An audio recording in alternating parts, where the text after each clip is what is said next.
नमस्कार, मेरा नाम है डॉक्टर पूरू धवन और आज गुड फूड फॉर किडनी के अंदर मैं आपको बताने वाला हूँ वो फूड आइटम्स जो आपकी किडनी को साफ रखती हैं, उसे डिटॉक्स करती हैं। किडनी को ठीक रखने के लिए ठीक से खाना खाना ज़रूरी होता है।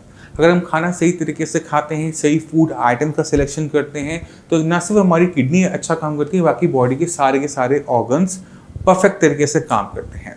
तो किडनी फेलियर के पेशेंट जितने भी आते हैं हमारे पास, हम उनमें से देखते हैं कि उनकी किडनी क्यों खराब हुई, किस वजह से खराब हुई, तो हमें कुछ चीज़ें समझ में आ जाती हैं। तो हम उन आइटम में आज बात नहीं करेंगे। आज हम बात करेंगे कि किडनी को हम कैसे अच्छा हेल्दी रख सकते हैं। तो पहली चीज़ जो डाइट में हमें ध्यान रखने में होती है, जो किडनी के लिए अच्छी होती है, वो है plenty of amount of water. कितनी अमाउंट में फ्लूइड ले रहे हैं। अगर मान लो कि आप पानी की मात्रा कम लेते हो तो क्या होता है कि कम पानी में किडनी को यूरिन बनाना होता है, सारे काम करने होते हैं और ये काम उसको ज़्यादा करने पड़ते हैं कम पानी की वजह से, कम फ्लूइड की वजह से। तो हमने सबसे पहला ध्यान क्या रखना होता है, अगर हमारी किडनी बिल्कुल परफेक्ट है, हेल्दी है, हमें कोई दिक्कत नहीं है, तो अपनी डाइट के अंदर, अपने खाने पीने के अंदर पानी की मात्रा को एप्ट रखो, अच्छे अमाउंट में रखो। जब प्यास लगती है तब पानी पियो। अपने को आपके होठ सूख रहे हैं, गला सूख रहा है, उसे इग्नोर करने की ज़रूरत नहीं है। थोड़ा थोड़ा करके पानी दिन में लेते रहो और दिन के अंदर 3-4 लीटर पानी पी जाते हो, कोई दिक्कत नहीं है। ठंड का मौसम है, कम पानी लेते हो, कोई दिक्कत नहीं है।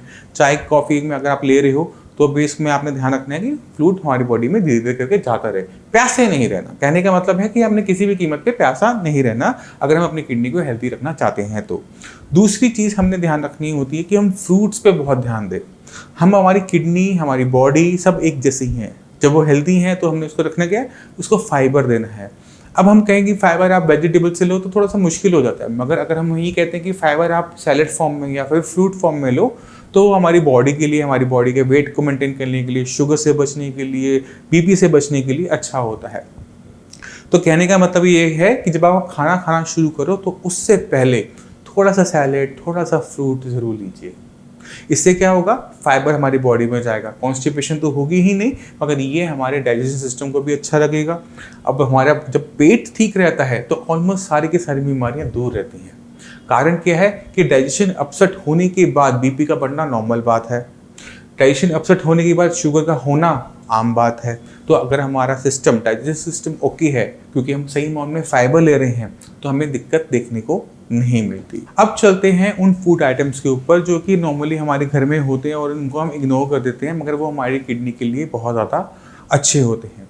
कोई भी फूड आइटम जो आपकी यूरिन के आउटपुट को बढ़ाता है, उसे ये माना जाता है कि वो आपकी किडनी के लिए हेल्दी है।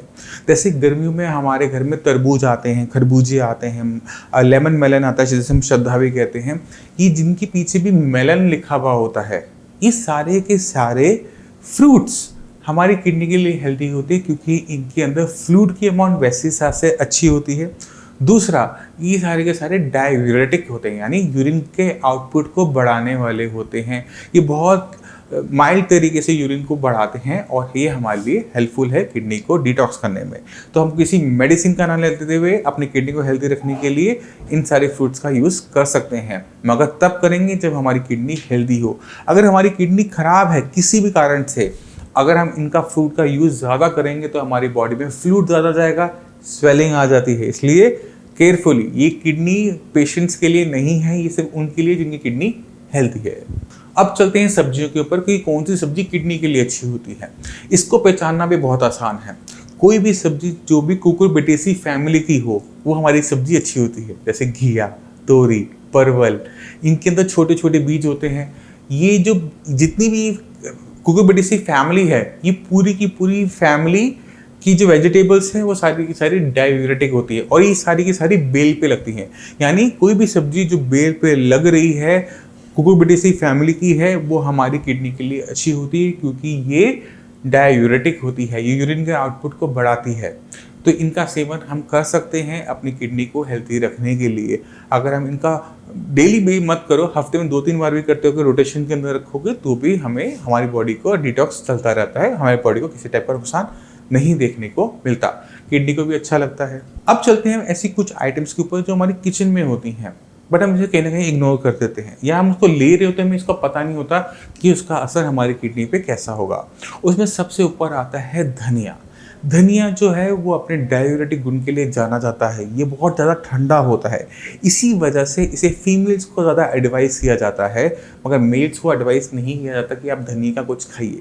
रीज़न क्या होता है? ठंडा बहुत है। तो हम अगर किडनी को ठीक रखना चाहते हैं तो एक फीमेल के अंदर हम धनिया का पानी, धनिया की बीज का पानी दे सकते हैं, मगर एक मेल को नहीं देंगे, क्योंकि मेल को अगर हमने धनिया का पानी देते हैं तो अलग टाइप की दिक्कतें हमें देखने को मिलती है। तो एक फीमेल धनिया का पानी या फिर ले सकती है।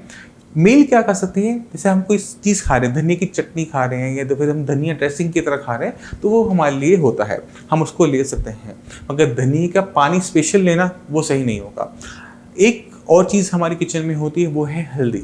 हल्दी को हम सब जानते हैं, ये टर्मरिक है, इसके बहुत सारे फ़ायदे हैं, ये कैंसर में काम करती है, इसमें एंटीऑक्सीडेंट होते हैं और हमारी मैक्सिमम कुकिंग हल्दी में ही हो रही होती है। हल्दी का सेवन अगर हम सही तरीके से करते रहते हैं, कभी एक बार इसका हम पानी में घोल के ले लेते हैं, कभी दूध में ले लेते हैं, कभी सब्जी में डाल के ले लेते हैं, तो ये सफिशिएंट होती है इतनी मात्रा के अंदर हमारी किडनी को ठीक रखने के लिए। हमने ध्यान क्या रखना होता है कि जब हम खाना बना रहे हैं, किसी भी फॉर्म में ले रहे हैं, तो उसमें नमक और मिर्ची की मात्रा कम होनी चाहिए। हल्दी की मात्रा किसी मात्रा में भी चलेगा, बट नमक की मात्रा कम रखनी चाहिए, क्योंकि नमक और मिर्ची से बीपी बढ़ेगा और बीपी से किडनी खराब होने की संभावनाएं बढ़ जाती हैं। तो हमने इस चीज़ का ध्यान रखते हुए हल्दी की मात्रा को थोड़ा सा खाने में बढ़ा सकते हैं। इसी तरह से एक और फूड आइटम होती है जिसे हम कहते हैं तुलसी। तुलसी को हम सब जानते हैं, ये पूजा में इस्तेमाल होती है, इसके अलग अलग प्रयोग होते हैं, बुखार में काम आती है, कैंसर में काम आती है। बट तुलसी का जो रोल है वो कहीं ना कहीं हमारी यूरिनरी ट्रैक्ट पे भी पड़ता है। अगर हम तुलसी के कुछ बीज को पानी में डाल के छोड़ देते हैं, मान लो आपने एक ग्लास लिया, उसमें हल्दी डाली, उसमें थोड़ी सी तुलसी की पत्ते डाल दिए, तो ये अगर आप पानी थोड़ा बहुत ले लेते हैं तो ये हमारे लिए हेल्पफुल होता है, हमारी किडनी को डिटॉक्स करने में हेल्प करता है, क्योंकि इसको लेने के बाद हमारा यूरिन का जो आउटपुट है वो बेटर हो जाता है। और यूरिन आउटपुट का बेटर होने का मतलब क्या है कि बॉडी में से डिटॉक्स होना, पहले तो गंदगी बाहर चली गई, दूसरा किडनी जो है उसकी फंक्शनिंग में सुधार होना। ठीक है, तो हम इन चीज़ों का प्रयोग अपनी day by day daily life में करेंगे और इन फूड आइटम्स को अपने रखेंगे। तो अब आपको कुछ ना कुछ आइटम्स के बारे में आइडिया हो गया होगा कि कौन से फ्रूट किडनी के लिए हेल्दी होते हैं, कौन सी वेजिटेबल्स हेल्दी होती हैं, और कौन से मिर्च मसाले, मतलब मिर्च मसाले तो नहीं कहना चाहिए, बट ऐसी कौन सी फूड आइटम्स हमारे घर में हमेशा अवेलेबल होती है जो हमारी किडनी के लिए हेल्दी है। तो जो भी पर्सन जिसकी किडनी बिल्कुल हेल्दी है वो उनका यूज़ किसी भी अमाउंट में कर सकता है, मगर जो किडनी फेलियर के पेशेंट होते हैं उनको थोड़ा सा बच के चलना होता है, उन पे ये सारी चीज़ें काम नहीं करती। क्यों नहीं करती, इसे हम अगली वीडियो में बताएंगे।